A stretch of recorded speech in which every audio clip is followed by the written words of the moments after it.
In a Brooklyn recording studio, the air vibrates with anticipation as Biggie Smalls steps into the dim light, ready to unleash his lyrical storm. His crew gathers, faces illuminated by console lights, a tight circle of belief surrounding their young prodigy. He closes his eyes, then opens them, a spark igniting as the raw, authentic words begin to pour out of him. The room crackles with electric energy, heads nodding to the force of Biggie's flow, a heavyweight punch with every line. In the heart of 90 Seconds Los Angeles, the concert venue throbs with anticipation. Tupac takes the stage, a supernova igniting the night with his unmatched energy. Each lyric hits like a punch, resonating with raw emotion and revolutionary fervor. The bass vibrates through the crowd, a heartbeat mirroring the city's pulse. The crowd roars its approval, an electric wave of pure adoration washing over Tupac. Heavy bass vibrates the backstage, anticipation thick in the air as the concert's energy bleeds through the walls. Biggie and Tupac stand face to face, a mutual friend beaming between them, unknowingly igniting history. A spark of recognition flares, a silent understanding passing between the two iconic figures. Dreams and ambition hang in the charged atmosphere, a shared passion for hip-hop binding them. The air is electric, a moment of unity before the storm, a fleeting alliance in the making. Two legends meet, their potential collaboration echoing in the silent acknowledgement between them. The studio buzzes with raw energy as Tupac, bandana fierce, spits fire into the mic.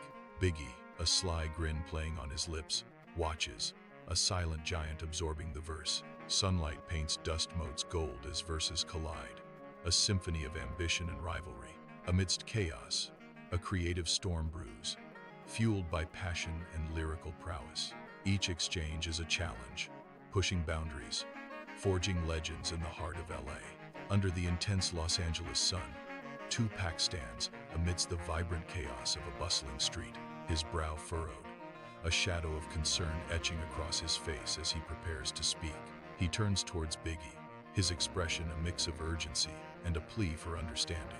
Gesturing emphatically, Tupac's voice rises above the city's hum, cutting through the noise. "Biggie, man, this East Coast, West Coast thing is getting out of hand," he says, a warning in his tone. "We need to squash this before it escalates." Tupac urges, his eyes locked with Biggie's, seeking resolve. The nightclub vibrates with bass, lights cutting through smoke as Biggie, in Coogee, commands attention.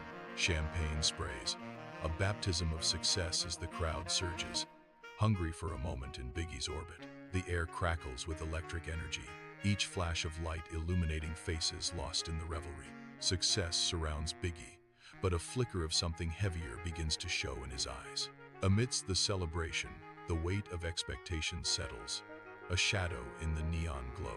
Gunfire rips through the Quad Recording Studios lobby, shattering the vibrant New York night with violence. Tupac crumples to the ground, his lifeblood staining the polished floor, a stark contrast to the studio's opulence. Like vultures, figures descend, snatching jewelry and valuables, their greed a grotesque dance around the fallen icon. The air hangs thick with the acrid stench of gunpowder, a grim testament to the brutal ambush and lost innocence. Under the sterile hum of fluorescent lights, Tupac lies wounded, bandages a stark white against his skin. His eyes burn with a cold, intense fury as he stares at the ceiling, replaying the brutal betrayal. The sting of betrayal cuts deeper than any bullet, fueling a dark resolve within him. A muscle jumps in his tight jaw as the vow of vengeance solidifies in his mind. His voice, a low growl of defiance, echoes in the sterile room. They messed with the wrong one. Under the harsh prison sun, Tupac sits alone, a solitary figure against the towering walls, shadows lengthening around him. Pen in hand, he furiously scribbles in his notebook, each word a spark, igniting the fire within. His animosity takes form on the page, a raw, unfiltered expression of defiance and resilience. In the solitude of the yard, he solidifies his legend, becoming a martyr through the power of his words. Fresh from prison, Tupac enters the studio, Death Row logo bold on his chest, ready to ignite. He seizes the mic, eyes ablaze, preparing to unleash a lyrical storm of diss tracks. His voice pulses with raw energy, each word a calculated strike aimed at Biggie and Bad Boy. The music escalates, fueling the simmering rivalry with every beat, every blistering verse. On the chaotic set, Tupac stands defiant, his intense gaze cutting through the raw energy of the 1995 music video shoot. Extras buzz with excitement and apprehension, their faces reflecting the electric atmosphere surrounding the stage. The camera crew circles, capturing Tupac's every forceful gesture, every defiant glare. His lyrics explode like a torrent, a direct challenge to his adversaries echoing across the set. A palpable tension fills the air, blurring the lines between performance and stark reality. Each movement, each word amplifies the raw, untamed energy radiating from Tupac at the video's heart. In the tight studio, Biggie sweats under the relentless lights, his presence filling the cramped space. He leans into the mic, his voice amplified, a booming force echoing across New York City. "I had nothing to do with that situation at Quad." Straight up, Biggie declares, his tone firm but guarded. His expression is carefully blank, a mask concealing the storm of unspoken animosity within. The air crackles with simmering resentment, a silent testament to the tension he carefully tries to mask. The Los Angeles night vibrates with anticipation as concert-goers gather, a kaleidoscope of East Coast and West Coast colors clashing. Chants escalate, weaving a tapestry of rivalry that tightens the air, each breath a challenge. Tension spills onto the streets, a volatile dance of bodies and beliefs, pushing against the overwhelmed security. Arguments ignite like scattered sparks, threatening to engulf the venue in a blaze of conflict. Distant flashing lights paint the night sky, a stark reminder of the chaos threatening to consume the scene. Las Vegas, 1996. Tupac and Suge Knight arrive at a high-profile boxing match. The nightclub buzzes with anticipation and veiled menace. Dressed impeccably, Tupac surveys the scene, the electric atmosphere a stark contrast to the shadows lurking beneath. Near the VIP section, a sudden, fierce altercation explodes, shattering the veneer of celebration. The air thickens with unspoken threats, barely contained aggression threatening to spill into open conflict. Gunshots tear through the Vegas night, their echoes swallowed by neon and shadows. Tupac slumps, a crimson stain blooming on his clothes, his lifeblood painting the leather.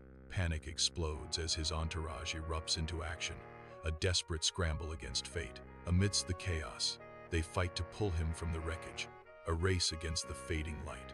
In the dim hospital room, Tupac lies pale against the stark white sheets, his shallow breaths a stark contrast to the beeping machines. Long shadows stretch across the room, highlighting the gravity of the moment.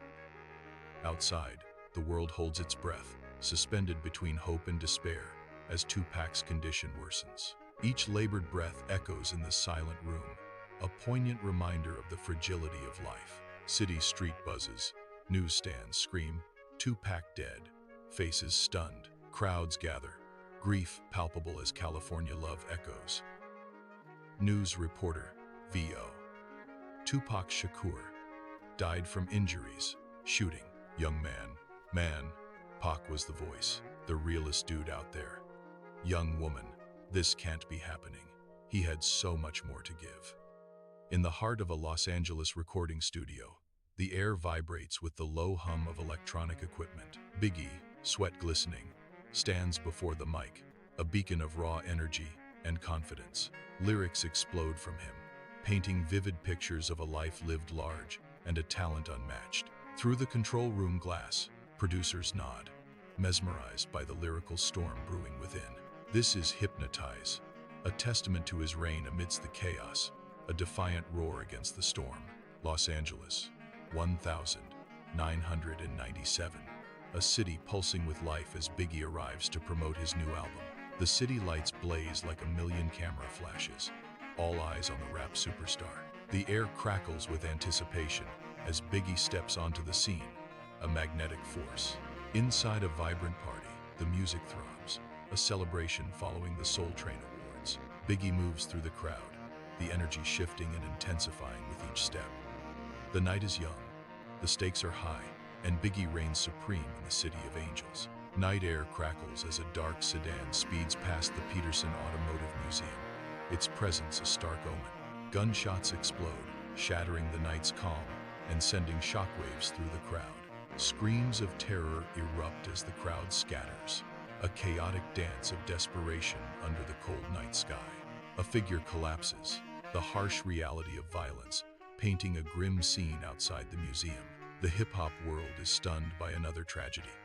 A voice echoes, marking a somber moment. Police lights flash, painting the rain-slicked city street in red and blue as a somber crowd gathers behind yellow tape.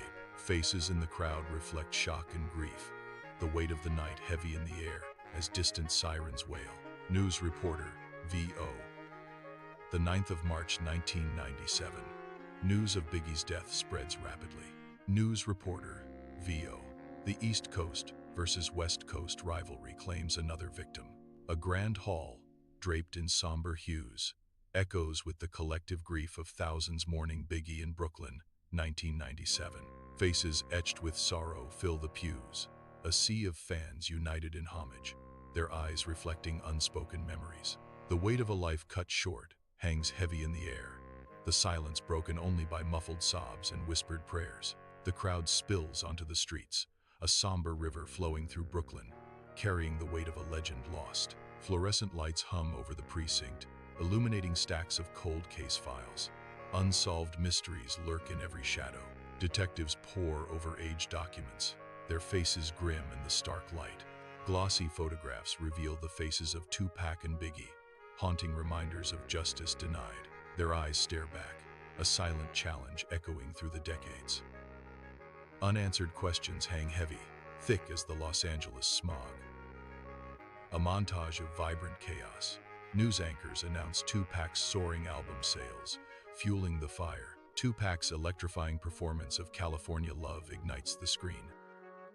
Biggie Smalls' Juicy pulsates from radios, a defiant anthem amidst the escalating rivalry. Critics dissect the East Coast versus West Coast feud, their words fanning the flames of discord. Headlines scream of escalating tension, each word a blow in the war of coasts. Under a pale sky, tombstones stand guard in silent rows, stretching toward the horizon, marking the final resting place. Side by side, the graves of Tupac Shakur and Christopher Biggie Smalls Wallace, a poignant truce in eternal sleep. Engraved names catch the light, whispers of legendary voices now still, yet echoing through time. The camera begins its slow ascent, a silent farewell to earthly confines, rising above sorrow and discord. Higher now, the vast expanse of the graveyard unfolds, a tapestry of lives intertwined in the soil of Los Angeles and New York.